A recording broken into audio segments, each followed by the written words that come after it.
শীতকালীন সন্ধ্যায় গ্রামে বিদ্যুৎ ছিল না, তাই রাত পড়তেই চারপাশ ঘুটঘুটে অন্ধকারে ডুবে গেল। এমন রাতের মধ্যে মায়া নামের এক তরুণী হেঁটে বাড়ি ফিরছিল।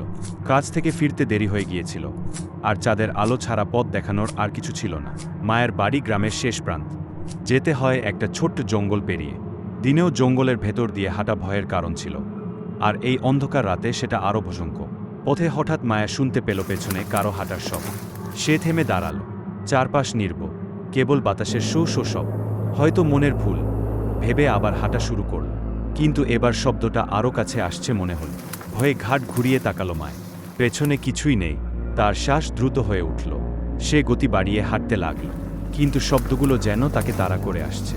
জঙ্গলের মাঝখানে এসে হঠাৎ একটা কণ্ঠস্বর শুনতে পেল। কেউ যেন গভীর কর্কশ কণ্ঠে তার নাম ধরে ডাকল, মায়া। তার পা থেমে গেল। সে চোখ বন্ধ করে দাঁড়িয়ে থাকল। কণ্ঠস্বরটা আবার শুনতে পেল, এবার আরও কাছে। মায়া দৌড়াতে শুরু করল। তার বাড়ি আর বেশি দূরে নয়, কিন্তু হঠাৎ সে অনুভব করল কেউ তার পেছন থেকে তাকে অনুসরণ করছে।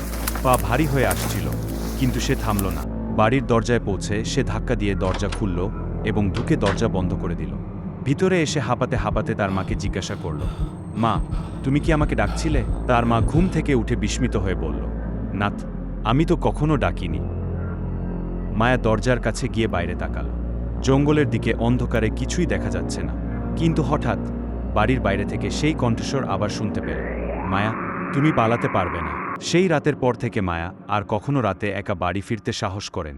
গ্রামের লোকেরা বলে, ওই জঙ্গল দিয়ে যারা রাতে যায় তাদের তাড়া করে অদৃশ্য